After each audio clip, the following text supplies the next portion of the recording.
We can do so from space without any significant interference from image distortions, and that's being done with something called a Michelson Doppler imager that's been running, built by our colleagues at both Stanford and Lockheed. The spacecraft itself is run by the European Space Agency. And these are people for size, and one of those things is our instrument.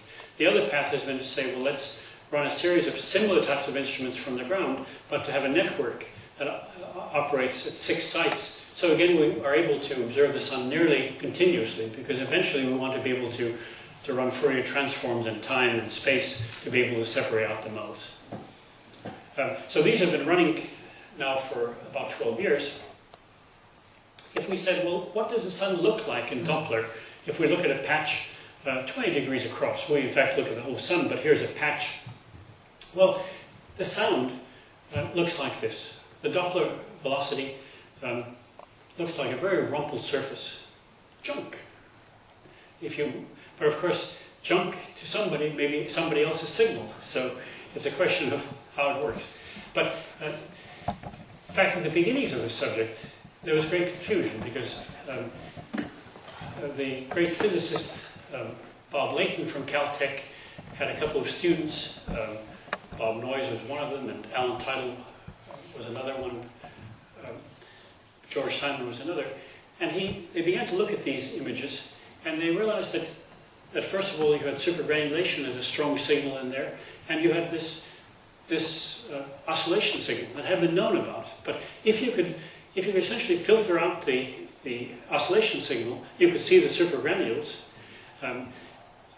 but you could separately analyze the acoustic signal, and it looked like there really were sort of patches that kept oscillating for a little bit. And so the great temptation is to say, well, look, I suspect what's happening here is that the convection below is with pistons hitting the atmosphere and causing it to ring for a while, and then it calms down, and another side starts operating.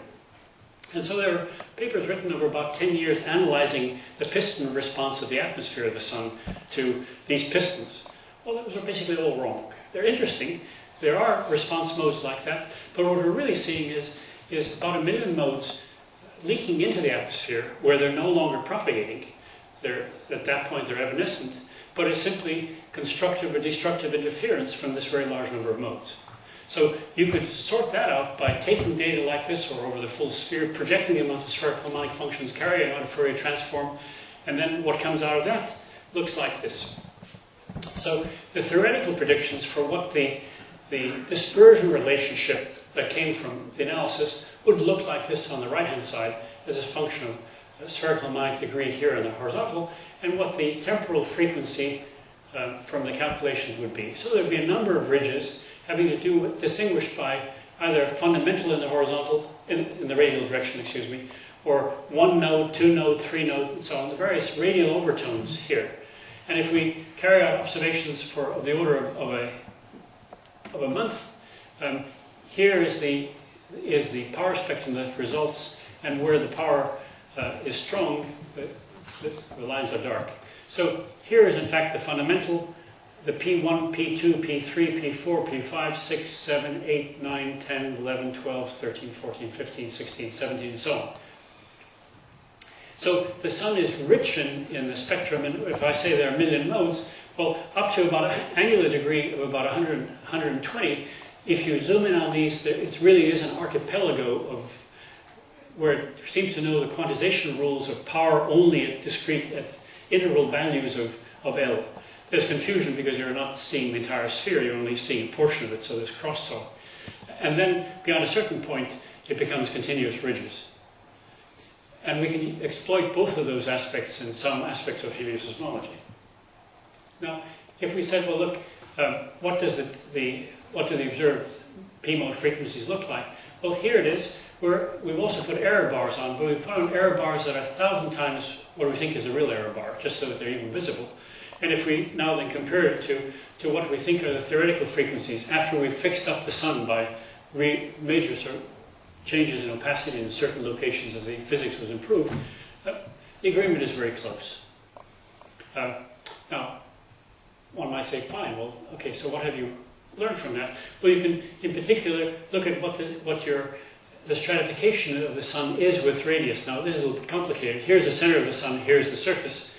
And we look at what we deduce about the sound speed from these observations compared to a very competent theoretical model. Take the difference between those two, square it, and then divide it by what the, say, the model frequencies are.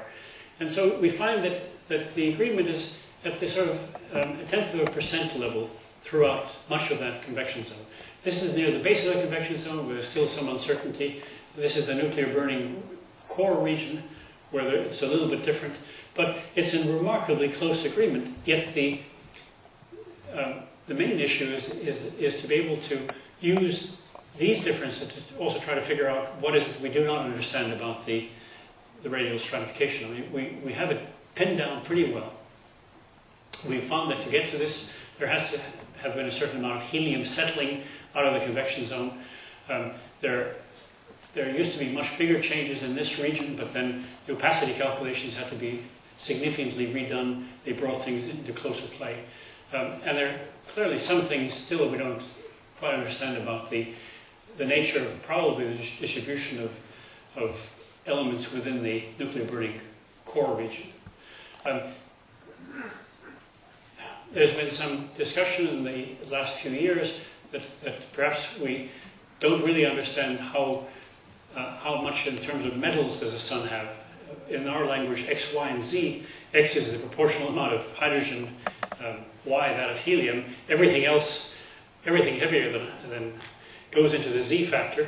And it looks like perhaps the sun has a rather lower metallicity than has been adopted in many of these models. That increases these bumps by about a factor of 2.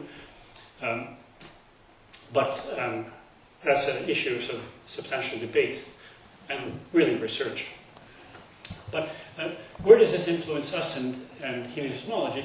Well, the great surprise has been that when we use information from these modes and ask and do inversion for the angular velocity of the sun, and the principle there is that if there's a mode that is traveling to the west underneath the surface, there will be another one that will be traveling to the east. And you as an observer will see phase fronts going by at different rates depending upon whether the object is rotating or not. The ones that are swimming with the sense of rotation, the phase fronts will go by faster. And we'd say, fine, we see essentially frequency splitting. So if we look at the frequency splitting signal, we're again able to then deduce something about the velocity averaged over the range over which that mode is sampling. It's an integral.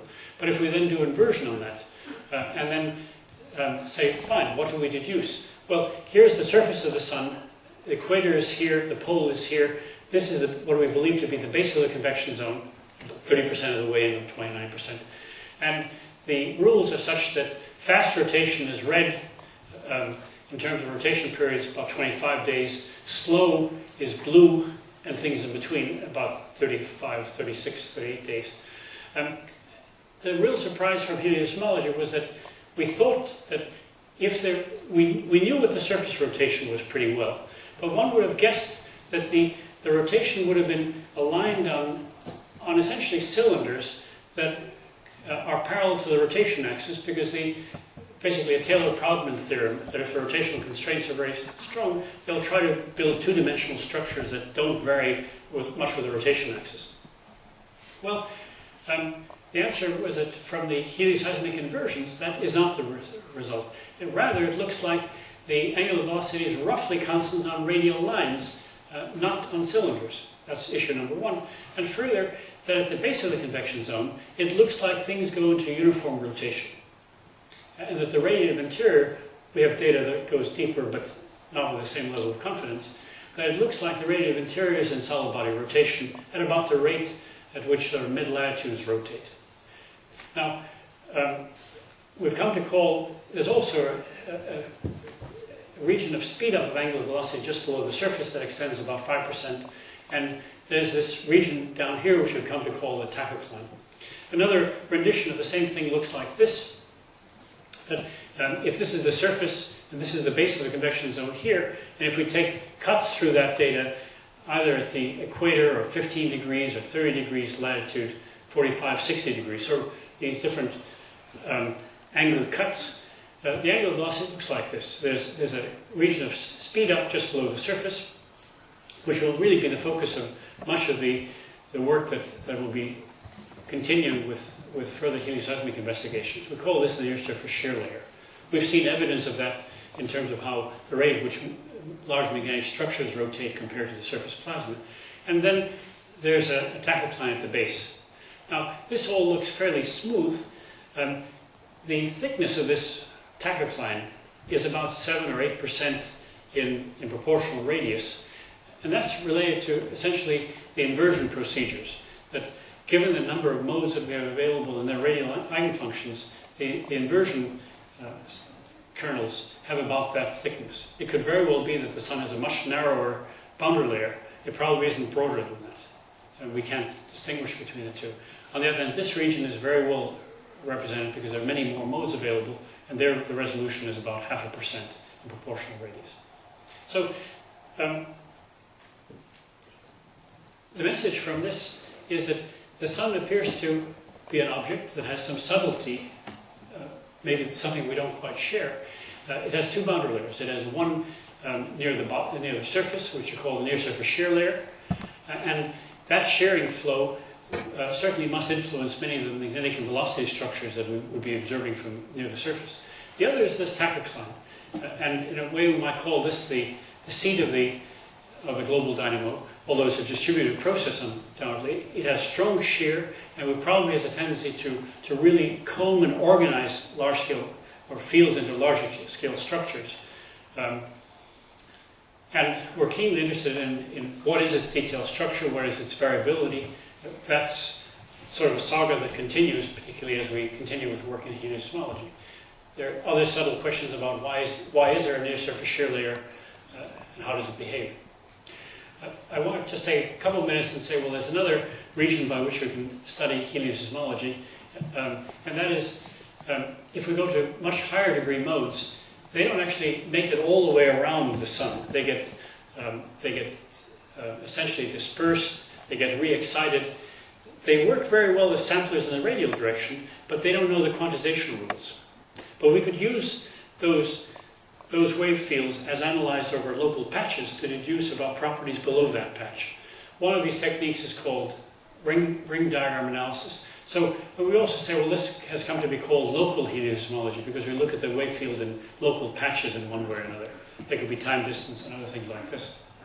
But if we analyze the wave field over a patch a little bit like I showed you, of that order, and said, well, let's do Fourier transforms on that as a function of the wave number in the x direction, in one direction, in the y direction, the other horizontal direction, and then cut through the temporal entire spectrum, we find that what were previously ridges now become rings. And so this has come to be called ring diagrams. But these rings will be slightly displaced by the flows below the surface. And if we measure the shapes and behaviors of that, we could actually assign a velocity below that patch. We can do an inversion to figure out what the velocity structure might be as averaged over those regions. What do we gain out of this? Well, we begin to see flow maps that look like this. It's a little bit like the meteorologists first got imaging satellites to be able to see jet streams and other things. We can see large-scale ordered flows here 1% of the way into the Sun. Well, it's only at a depth of 7 megameters, but that's comparable to the radius of the Earth. And we see big streaming motions. We've taken away the basic rotation of the Sun, and beneath it are some regions that look a little bit green and red. Those are magnetic complexes. And we can study these things as a function of a rotation. We call them essentially diagnostic maps, but here's the equator, so longitude varies here, and for one rotation worth of data in 1997, when the Sun was relatively quiet, another Carrington so-called rotation in 1999, when the Sun already was much more active. And you see the patterns are rather distinctly different. We're seeing meridional circulations. That's this nature of the tilt. We see the fact that at this depth relative to the surface, the flows are to the right, looks like they're to the right, which means that they're prograde in how we're displaying these things. But when the magnetism has come on, much more complicated structures. So these are providing us with some looks into this convection zone itself as proving to be extremely interesting. Similarly, when we analyze a localized region around a large magnetic complex, one day, next day, next day, and look at them from inversion at two depths, 2 megameters or just really below the surface, and then a depth of 16 megameters, or about 2% of the way to the sun.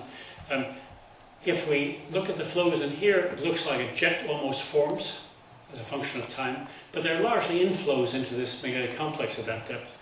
Whereas deeper down, there's distinctive large-scale outflows, which most large magnetic complexes exhibit.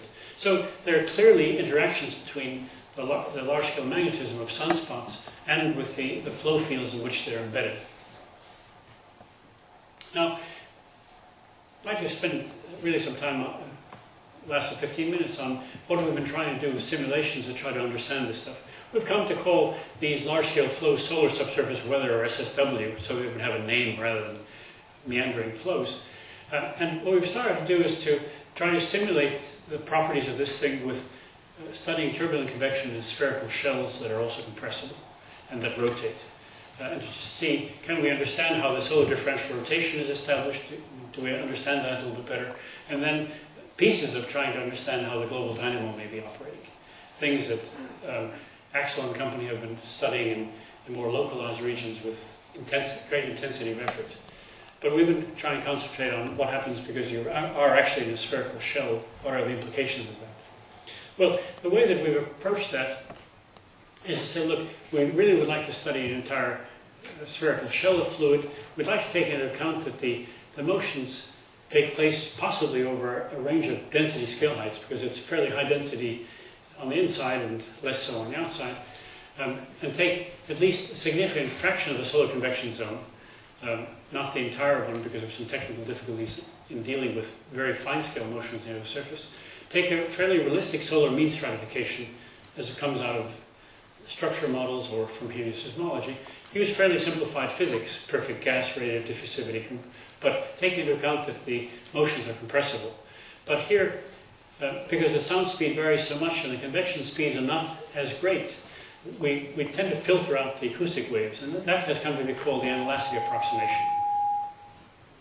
Well, maybe they don't agree with. God does not agree. Something that meteorologists have been using for quite some time. So not quite elastic, although it's not a convenient definition. And we expand the structure of all the motions in terms of spherical harmonic functions. So the code itself is called inelastic spherical harmonic. But the main thing is to be able to study the global spherical geometry of these problems. These are really large eddy simulations with sub-grid scale descriptions for turbulences we're not resolving. But what do we get? Well, here's an example of a simulation where we're in a rotating coordinate system. Just a spherical view of it, here is the equator, where we're showing on the radial velocities, dark tones correspond to downflows, the yellows and the reds to upflows. This is near the top of this layer. And you see these things marching to the right. Well, that's the sense of the rotation. They, in fact, establish a strong differential rotation, and these convection cells are, in fact, rotating a bit faster than the fast rotation that they establish. Whereas at high latitudes, they're going in the retrograde sense.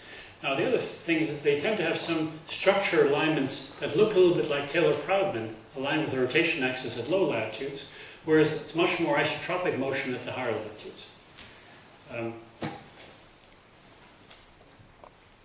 Since we are all cosmologists, we should perhaps take a cosmology view of the same, of one snapshot in this projection. So the equator is here, of course, the two poles, but it has the emphasis that we can kind of see the structure, at least in one sample. So at low latitudes, there's some structure alignment, not simple things, but there's some preferential alignment. And then when we get to about 35 or so degrees, we turn into much more isotropic motion. Now these characters are rotating faster than the rotation that they've established.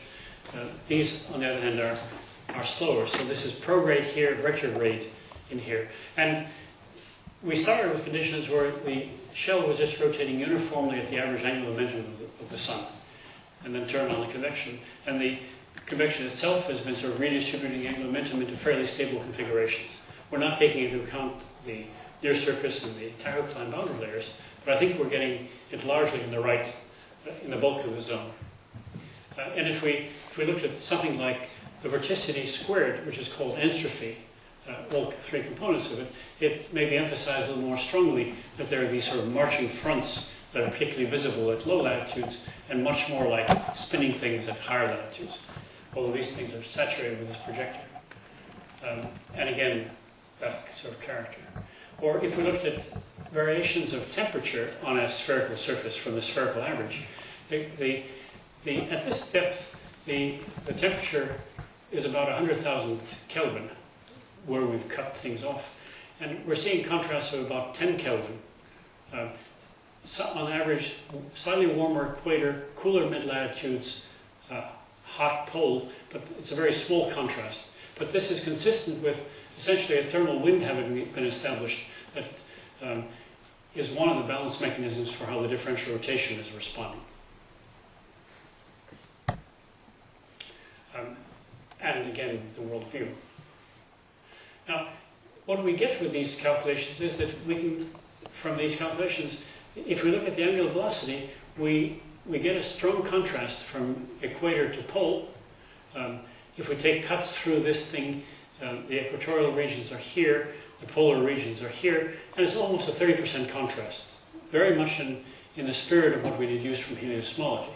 On the other hand, we still tend to have rather more alignment than the sort of tendencies that were shown with heliosmology.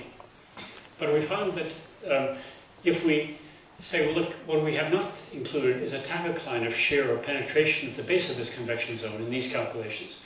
If we take into account that there must be a thermal wind balance also to take care of the shear that is there, and we impose a very weak radial temperature gradient consistent with what a tachocline might be, it turns out that we can end up moving these functions, at least the shape of these functions, in fairly subtle ways. So the boundary layer probably plays some role and communicates into the rest of the convection zone.